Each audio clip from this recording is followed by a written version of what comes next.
So this is question number 28. X and Y are partners. The partnership deed provides as follows: that the accounts be balanced on 31st March every year, that the profits be divided as one half, X का one half है, Y का one third and last one carried to reserve 1/6. तो ये हमें पहले profit sharing ratio अपने correct करने होंगे. With that, in the event of death of a partner, his executors be entitled to be paid the capital of his credit till the date of death and his proportion of profit till the date of death based on the average profits of the last 3 completed years. By way of goodwill, his proportion of total profits for the 3 preceding years. तो अब देखो, हमें ये necessary accounts बनाने हैं. मतलब Y की death के बाद, वाई डाइड ऑन 1 अगस्त, तो उसकी डेथ के बाद का हमें उसका कैपिटल अकाउंट बनाना है. देखो, वाई का कैपिटल अकाउंट हम बना रहे हैं, तो सबसे पहले हम उसे बैलेंस दे देंगे. जो उसका कैपिटल अकाउंट का बैलेंस है, बाय बैलेंस ब्रॉट डाउन 6,000. ठीक है. फिर रिजर्व्स हैं. सो बाय रिजर्व्स, रिजर्व्स हैं आपके 3,000 के. लेकिन इसका प्रॉफिट शेयरिंग रेशियो क्या है वो देखना पड़ेगा. इनका है 1/2 एंड 1/3.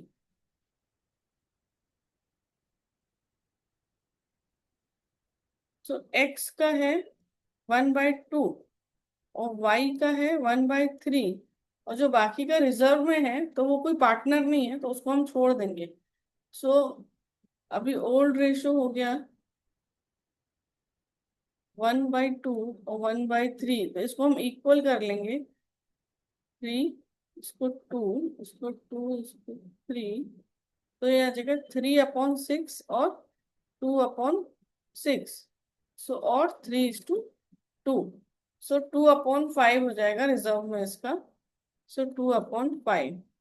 सो 3,000 इंटू 2/5, 1,200 रिजर्व्स हो गया. उसके बाद में बोला कि उसका प्रॉफिट देंगे हम एवरेज प्रॉफिट्स के बेसिस पर उसकी डेथ के डेट तक का. So by profit and loss suspense, so average profit निकाल लेते हैं.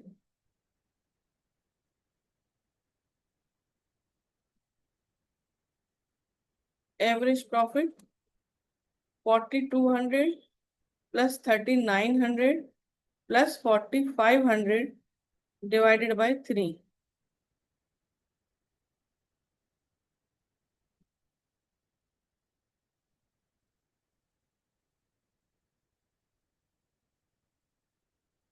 12,600 डिवाइडेड बाय 3. तो एवरेज प्रॉफिट हमारा आया 4,200. अब इसमें वाई का शेयर कितना होगा? 4,200 पूरे ईयर का है. उसका डेथ हुआ है अगस्त, 1 अगस्त. सो अप्रैल मई जून जुलाई, इसको 4 मंथ्स का हमें प्रॉफिट देना है. सो 4,200 4/12 इंटू 2/5 उसका शेयर.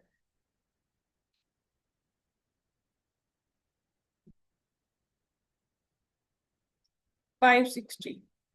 560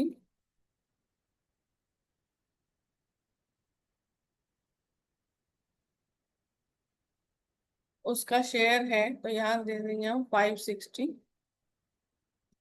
फिर उसके बाद गुडविल देना है हमें. गुडविल क्यों का? By way of goodwill is proportion of the total profits for the 3 preceding years, total profits. So देखो, गुडविल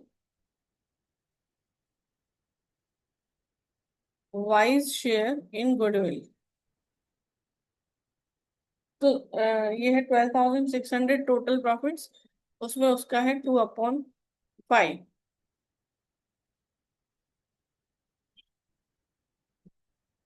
5040.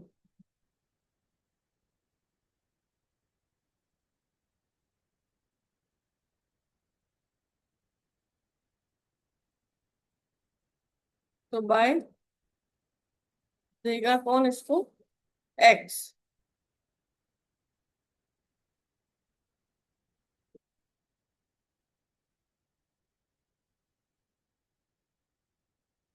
5040, 560, 1200, 6000, 12,800. सो 12,800 हम इसके एग्जीक्यूटर को दे देंगे. So to wise executors account 12,800. Total is 12,800. सो हमारा क्वेश्चन हो गया है. Question is done.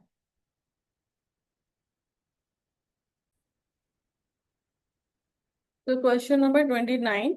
ABC were partners in a firm. A died on 31st March 2025 on balance sheet, and the balance sheet of the firm on that date was as under. तो ये इस balance sheet के last day पे उसका death हुआ है. तो इस बैलेंस शीट के अकॉर्डिंग हम उसे देंगे क्या क्या है. And on A's death it was found that patents were valueless and furniture was to be brought down to 24,000. Plant was to be reduced by 10,000. There was a liability of 7,000 on account of workman compensation. Pass the necessary journal entries for the above at the time of A's death. तो हमें revaluation से related entries करनी है और ए को कितना देना है वो भी देखना है. तो हम जर्नल एंट्रीज कर लेते हैं. तो सबसे पहले हम रिवैल्यूएशन से रिलेटेड एंट्रीज कर लेते हैं. It was found that patents were valueless. So revaluation account debit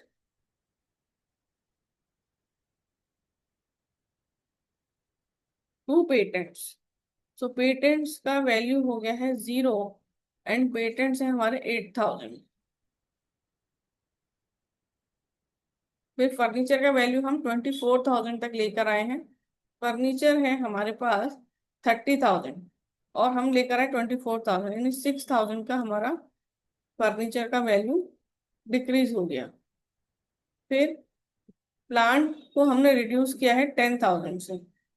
so to plant 10,000 और एक रिवैल्यू एक वर्कमैन कॉम्पनसेशन की लाइबिलिटी 7,000. हमारे पास रिजर्व है 10,000 तो वहां से हम कर लेंगे.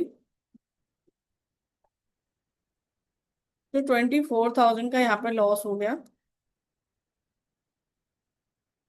24,000. So assets value decreased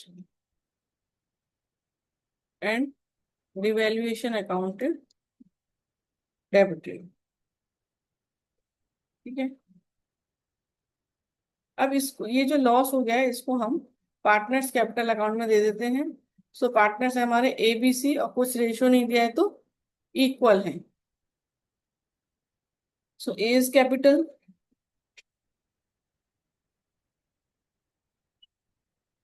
account debit, B is capital account debit, C is capital account debit,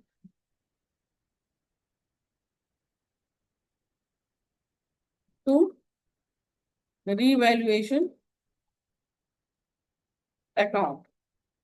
So 24,000, so 8,000, 8,000 और 8,000.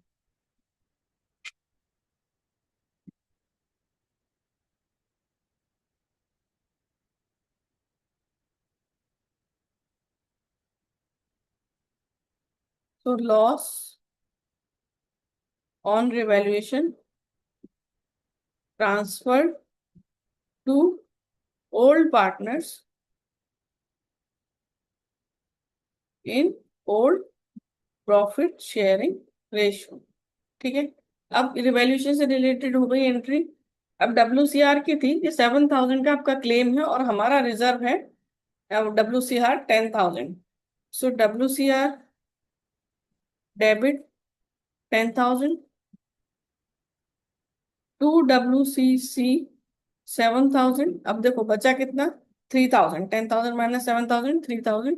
वो हम A B और C में डिवाइड कर देंगे उनके ओल्ड प्रॉफिट शेयरिंग रेशो में.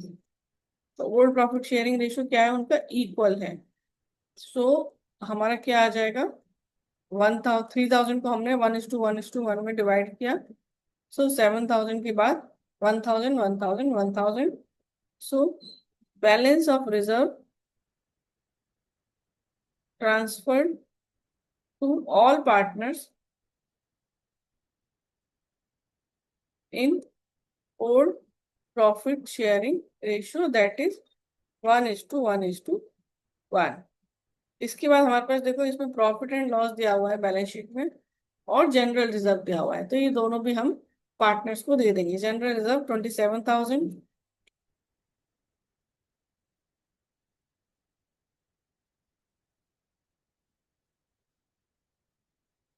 Debit 27,000, profit and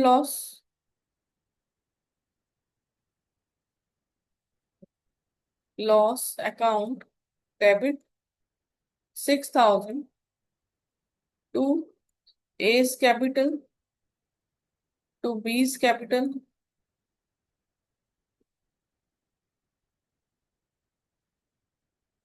to C's capital account.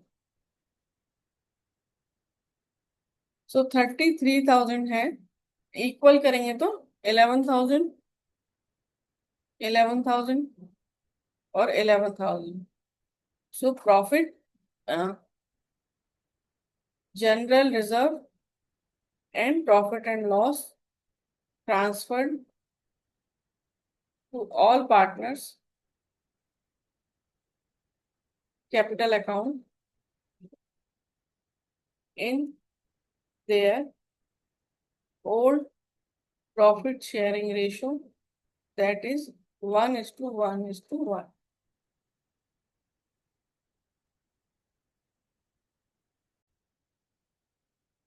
देखो, अब डेफर्ड रेवेन्यू एक्सपेंडिचर है, तो वो हमारा एसेट्स में होता है, मतलब डेबिट बैलेंस होता है, तो उसे हम क्रेडिट कर लेंगे, और पार्टनर्स कैपिटल अकाउंट को हम डेबिट कर रहे हैं।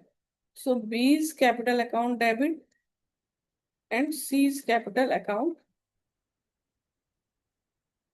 Debit to deferred revenue expenditure. So 18,000 के हैं, तो ये 6,000 6,000 6,000 इक्वल रेशियो में डिवाइड हो जाएंगे।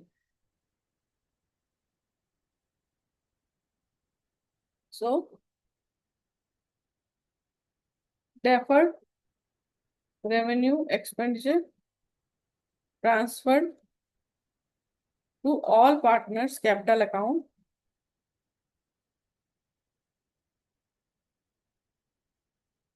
in their old profit sharing ratio, that is 1:1:1। ठीक है, अब हम देख लेते हैं कि ए को हमें कितना देना है। तो देखो, सबसे पहले उसके कैपिटल अकाउंट में था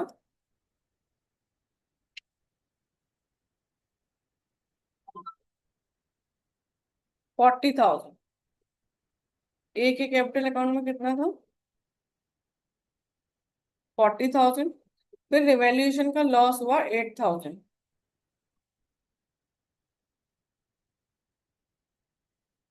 रिवैल्यूएशन का लॉस 8,000 हमने माइनस किया, फिर हमने general reserve and profit and loss का इनको दिया 11,000, फिर हमने इनको WCR का दिया 1,000, फिर डेफर्ड रेवेन्यू एक्सपेंडिचर का हमने माइनस किया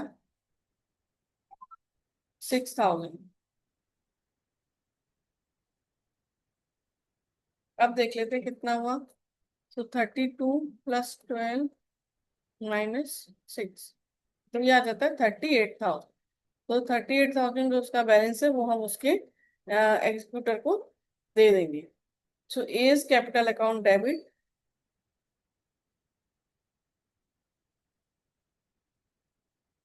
to A's executor account. So balance in A's capital transferred to A's executor account, कितना? 38,000।